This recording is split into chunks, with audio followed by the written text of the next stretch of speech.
Hello guys and welcome to another video of Windows 10 tips and tricks. This video is about the desktop icons. What happens is sometimes you cannot find the My Computer icon, your Documents folder or the control panel. If that's the scenario, then stop wondering and follow these steps. Right-click your desktop and choose Personalize.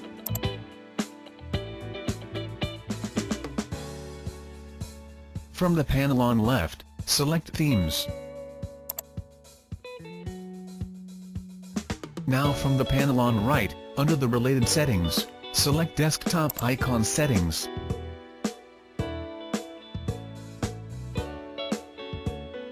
Here in this window, tick the box next to Computer, and then press the Apply button and then click OK to close the window.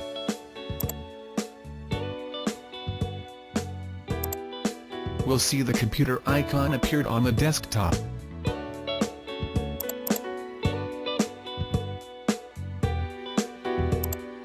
Thank you guys for watching.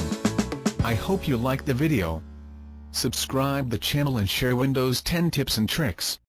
Visit us at youtube.com/user/screwsoftchannel.